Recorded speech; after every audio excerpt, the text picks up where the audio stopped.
जय श्री कृष्णा, राधे राधे। आज की इस वीडियो में सुनेंगे शनिवार व्रत की कथा। एक समय सभी नवग्रहों में सूर्य, चंद्रमा, मंगल, बुध, बृहस्पति, शुक्र, शनि, राहु और केतु में विवाद छिड़ गया था कि इनमें से सबसे बड़ा कौन है। सभी आपस में लड़ने लगे और कोई निर्णय ना होने पर देवराज इंद्र के पास निर्णय कराने के लिए पहुँचे। इंद्र इन सबसे घबरा गए और इस पर निर्णय देने को अपनी असमर्थता जताई, परंतु उन्होंने कहा कि इस समय पृथ्वी पर राजा विक्रमादित्य हैं जो कि अति न्यायप्रिय हैं, वे ही इसका निर्णय कर सकते हैं। सभी ग्रह एक साथ राजा विक्रमादित्य के पास पहुँचे और अपना विवाद बताया, साथ ही निर्णय लेने के लिए कहा।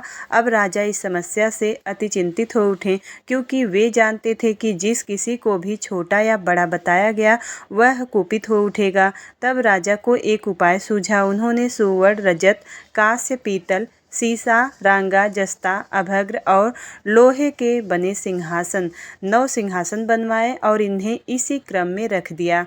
फिर उन सबसे निवेदन किया कि आप सभी अपने अपने सिंहासन पर स्थान ग्रहण करें। जो अंतिम सिंहासन पर बैठेगा वही सबसे छोटा होगा। इस अनुसार लोहे के सिंहासन सबसे बाद में होने के कारण शनिदेव सबसे बाद में बैठे तो वही सबसे छोटे कहलाए। उन्होंने सोचा कि राजा ने यह जानबूझकर किया है। उन्होंने कुपित होकर राजा से कहा कि राजा, तू मुझे नहीं जानता। सूर्य एक राशि में 1 महीना, चंद्रमा 2.25 महीना और मंगल 1.5 महीना, बृहस्पति 13 महीना व बुध और शुक्र 1-1 महीने विचरण करते हैं, परंतु मैं 2.5 से 7.5 साल तक रहता हूँ। बड़े बड़ों का मैंने विनाश किया है। श्री राम की 2.5 साथी आने पर उन्हें वनवास हो गया। रावण की आने पर उनकी लंका को बंदरों की सेना ने परास्त होना पड़ा और अब तुम सावधान रहना। ऐसा कहकर कुपित होते हुए शनिदेव वहां से चले गए। अन्य देवता खुशी खुशी चले गए। कुछ समय के बाद राजा की 2.5 आई। तब शनिदेव घोड़ों के सौदागर बनकर वहां आए और उनके साथ कई बढ़िया घोड़े थे। राजा ने यह समाचार सुनकर अपने अश्वशाला के अच्छे घोड़े खरीदने की आज्ञा दी।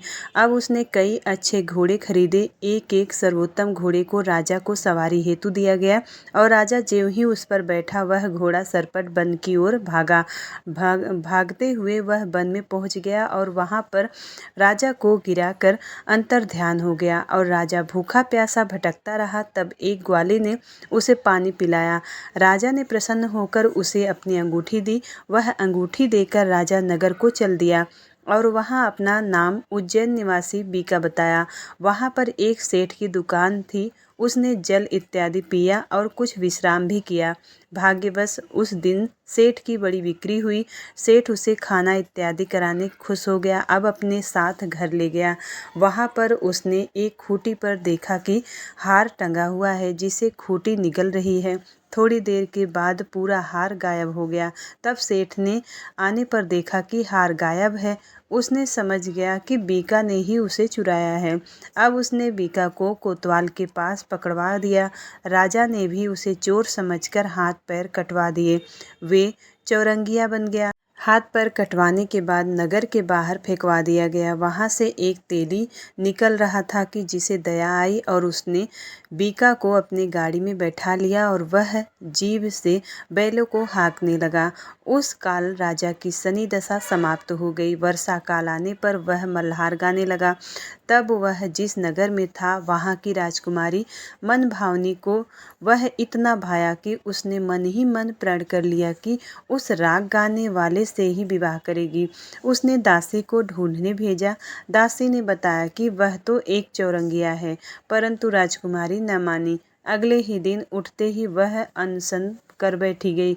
अब विवाह करेगी तो उसी से करेगी। बहुतेरा समझाने के बाद भी जब वह न मानी तो राजा ने उस तेली को बुलावा भेजा और वह विवाह की तैयारी करने को कहा। फिर उसका विवाह राजकुमारी से हो गया। तब एक दिन सोते हुए स्वप्न में शनिदेव ने राजा से कहा कि राजन, देखा तुमने मुझे छोटा बताकर कितना दुख झेला है। और राजा ने उससे क्षमा मांगी और प्रार्थना की कि हे शनिदेव, जैसा दुख मुझे आपने दिया है किसी को न देना। शनिदेव मान गए और कहा कि जो मेरी कथा और व्रत कहेगा उसे मेरी दशा में कोई दुख ना होगा। जो नित्य मेरा ध्यान करेगा और चींटियों को आटा डालेगा उसके सारे मनोरथ पूर्ण होंगे। साथ ही राजा को हाथ पैर भी वापस दिए। प्रातःकाल आँख खुलने पर राजकुमारी ने देखा तो वह आश्चर्यचकित रह गई। बीका ने उसे बताया कि वह उज्जैन का राजा विक्रमादित्य है। सभी अत्यंत प्रसन्न हुए।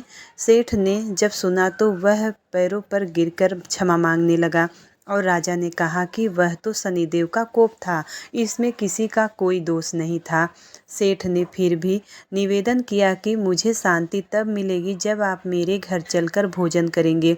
सेठ ने अपने घर नाना प्रकार के व्यंजनों को बनवाया और राजा का सेवा सत्कार किया। साथ ही सबने देखा कि जो खूंटी का हार था अब वह खूंटी उस हार को उगल रही थी। सेठ ने अनेक मोहरे देकर राजा का धन्यवाद किया और अपनी कन्या श्री कौरी से प्राणी ग्रहण का निवेदन किया। राजा ने सहर्ष स्वीकार कर लिया। कुछ समय के बाद राजा अपनी दोनों रानियों मनभावनी और श्री कौरी को सभी दहेज सहित लेकर उज्जैन नगरी को चले। वहाँ के वासियों ने सीमा पर उनका स्वागत किया और सारे नगर में दीपमाला हुई। वह सबने खुशी मनाई। राजा ने घोषणा की कि मैंने शनिदेव को सबसे छोटा बताया था, जबकि असल में वे सर्वोपरि हैं। तब से सारे राज्य में शनिदेव की पूजा और कथा नियमित होने लगी। सारी प्रजा ने बहुत समय खुशी और आनंद के साथ बिताया। जो कोई शनिदेव की इस कथा को सुनता है अथवा पढ़ता है उसके सारे दुख दूर हो जाते हैं। व्रत के दिन इस कथा को अवश्य ही पढ़ना चाहिए। तो प्रेम से बोलिए शनिदेव भगवान की जय, शनि महाराज की जय। शनिदेव की दूसरी कथा के अनुसार एक समय की बात है, भगवान सूर्य के पुत्र शनि बचपन में बहुत सुंदर थे और तेजस्वी भी थे। इनकी सुंदरता को देखते हुए गंधर्व ने अपनी पुत्री कंकाली के साथ शनिदेव का विवाह करा दिया। लेकिन अत्यंत सुंदर होने के कारण इंद्र की सभा के अप्सरा अक्सर इन्हें देखने आया करती थी। इन अप्सरा को देखकर कई बार शनिदेव उन पर मोहित हो गए हैं। यह बात गंधर्व पुत्री कंकाली को अच्छी नहीं लगती थी। तब गंधर्व पुत्री कंकाली ने अपने पति शनिदेव को यह श्राप दे दिया कि आपकी दृष्टि हमेशा नीचे की तरफ ही रहे। अगर आप सीधी दृष्टि से किसी की तरफ देखते हैं तो उस पर 7.5 का प्रभाव पड़ जाएगा। तब शनिदेव भगवान शिव की घोर तपस्या के बाद भगवान शिव प्रसन्न हुए और बोले कि हे सूर्यपुत्र शनिदेव वर मांगो। तब शनिदेव बोले कि यह सदा शिव शंभु हम पर कृपा करके हमें दृष्टि पर सीधे देखने के लिए वर दीजिए। भगवान शिव बोले कि जो व्यक्ति शनिवार के दिन पीपल के नीचे तेल चढ़ाएगा उस पर तुम्हारे पड़ने वाली दृष्टि शुभ दृष्टि में बदल जाएगी। इसलिए शनिवार के दिन पीपल के नीचे शनिदेव की पूजा की जाती है। इति शनिवार व्रत कथा समाप्त।